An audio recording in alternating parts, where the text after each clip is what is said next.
नैतिक जिम्मेदारी है और ये उनका अधिकार है कि फ्री एंड फेयरलेस इलेक्शन के लिए ऐसे लोगों को डिटेन करें। अब उस डिटेंशन में बड़ी संख्या में एक ही कम्युनिटी के लोग हैं जो भाईजान हैं। अब वो भाईजान, सारे भाईजान परेशान होकर के घूम रहे हैं। क्यों? क्योंकि सारे भाईजान का डोजियर मालूम है। कल एक प्रतिक्रिया आई। क्या प्रतिक्रिया आएगी? हुमायूं कबीर की प्रतिक्रिया आई। उन्होंने कहा कि ममता बनर्जी के लूट का शासन खत्म हो गया है। कमाल की बात है। कबीर कल तक ममता बनर्जी के साथ थे, अलग हुए, उनके ऊपर आरोप लगा कि भारतीय जनता पार्टी ने सैकड़ों करोड़ रुपए से मदद किया है हुमायूं कबीर को कि थोड़ा आप मुस्लिम वोट में सेंधमारी की तैयारी करो, इसके लिए अगर जरूरत पड़े बाबरी मस्जिद निर्माण की तो निर्माण कर दो, कौन रोक रहा है आपको? बाबरी मस्जिद निर्माण करो, हम तुम्हारे साथ हैं। ये आरोप लगे भारतीय जनता पार्टी के ऊपर, क्योंकि वो कह रहे हैं, लोगों का कहना था कि मुस्लिम मतदाताओं के बीच डिवीजन करवाना अनिवार्य था, अवश्यंभावी था भारतीय जनता पार्टी की जीत के लिए। क्योंकि अगर 30% जो टोटल चंक है वोट का, अगर entire 30%, 100% in favour of Mamata Banerjee आती है तो फिर उनको हराना मुश्किल होगा, क्योंकि वो लड़ाई ही शुरू कर रही है 30% के अबव से। और अगर इसमें हिंदू का 10% वोट भी, 20% भी वोट आ गया तो 50% के आंकड़े पर है, मुश्किल होगा। और ममता बनर्जी को 40% के आसपास रोकना है, 40-41% के आसपास ही रोक देना पड़ेगा। अब आखिरी डेटा वही हुआ और भारतीय जनता पार्टी ने अपनी टैली बढ़ा ली। पोलराइजेशन हुआ पूरी तरह से, एक तरफ मुस्लिम पोलराइजेशन हुआ, दूसरी तरफ हिंदू पोलराइजेशन हुआ। हिंदुओं में इस बार डिवीजन नगण्य रहा और इसकी संभावना ममता बनर्जी को कम से कम अपने गढ़ में नहीं थी। तो कहानी क्या हो रही है? नया नारा क्या आ गया है? रुदाली गैंग से शुरू करते हैं। भाईजान, रुदाली गैंग और भगोड़े, ये तीन पक्ष हैं बंगाल के चुनाव के। रुदाली से शुरू करते हैं। रुदाली गैंग का कहना शुरू हो गया है कि ये 100 सीट को भारतीय जनता पार्टी ने लूट लिया है। सबसे पहले रुदाली गैंग का चलता था ईवीएम, फिर चला वोट चोरी, फिर चला एसआईआर। अब ये कहा जा रहा है कि 100 बूथ की ही लूट लिया बीजेपी ने, 100 कॉन्स्टिट्यूएंसी लूट लिया बीजेपी ने। कैसे लूटा भाई? कैसे लूटा? और ये किसके तरफ से आ रही है? ये बयानबाजी कहां से शुरू हुई है? मतलब ऑक्सीजन दे रहे हैं। हालांकि मन ही मन वो खुश हैं, जो ये बयान दे रहे हैं वो मन ही मन आह्लादित हैं, खुश हैं, क्योंकि उनको मालूम था कि हम तो वहां के नृप होने के लिए होने से रहे, तो कौ नृप हो हमारी कहानी। वो मन ही मन खुश हैं। मैं किनकी चर्चा कर रहा हूं? श्रीमान राहुल गांधी की चर्चा कर रहा हूं। श्रीमान राहुल गांधी मन ही मन प्रफुल्लित हैं कि अच्छा हुआ ममता जी चली गई, अब हम आएंगे और भाजपा को कहेंगे कि ये देखिए सांप्रदायिक पार्टी है। साहब, यही करते करते यही तो आपका रूप था जब आप 2014 में सोचे थे यही बात कि हम आमने सामने लड़ लेंगे बीजेपी से। 3 टर्म हो चुका है, आगे आने की कोई संभावना नहीं है।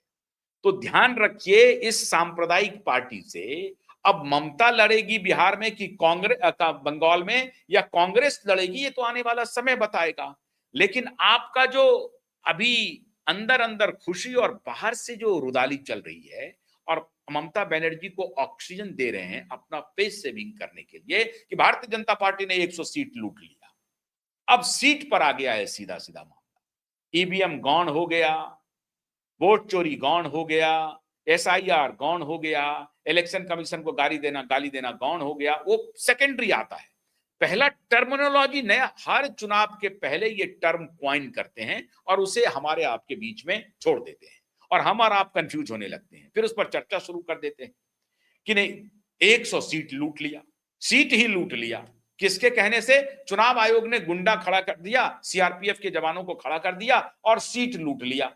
और इसीलिए काउंटिंग के दिन, जब कल काउंटिंग चल रही थी, तो 2 सीटों पर भवानीपुर में भी और नंदीग्राम में भी ममता बनर्जी ने अपना कोहराम काट दिया, बवाल काट दिया पूरी तरह से ममता बनर्जी ने कि हमारे यहां जो है सो गड़बड़ी हो रही है, वोटिंग में गड़बड़ी हो रही है। काफी कई लगभग आधे घंटे 1 घंटे तक काउंटिंग बंद रही, बंद करनी पड़ी इन लोगों, इन बवालियों की वजह से।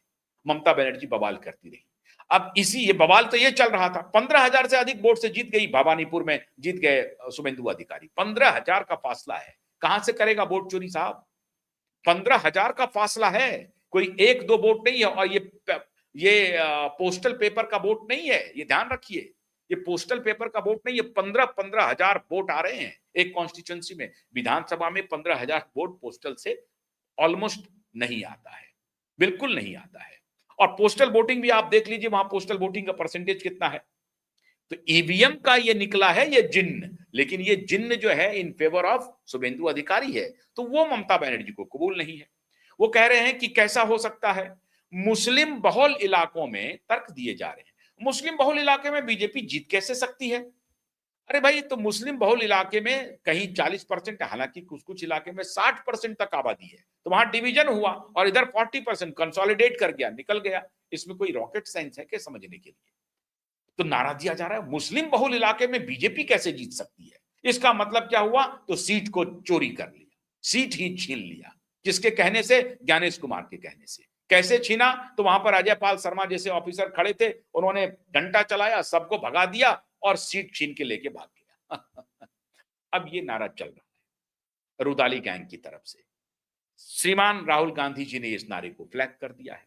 अब सारे लोग इकट्ठा होकर के बोलेंगे 100 सीट लूट लिया, 100 सीट की लूट, 100 सीट की लूट, 100 सीट की लूट, ये कहना शुरू कर देंगे। ये कभी नहीं कहेंगे कि साहब हमारी एंटी इनकम्बेंसी थी, हमारी कमजोरी थी, जनता असंतुष्ट थी, जनता को परिवर्तन चाहिए था, अन्यथा ये मैसिव मैसिव 208 सीट, ये मोदी है। तो अभी मैं कल देख रहा था साइना एनसी का, हालांकि वो भारतीय जनता पार्टी में थी, आजकल वो एकनाथ शिंदे की गुट में चली गई हैं, कुछ सीट का लोचा था, लेकिन उन्होंने कहा, एक जो स्पोक्स पर्सन रही है भारतीय जनता पार्टी की मुंबई से, तो साइना एनसी कह रही हैं ये मोदी है तो मुमकिन है, ये जुमला नहीं है, ये अब भारतीय जनता पार्टी के जीने की पद्धति बन गई है।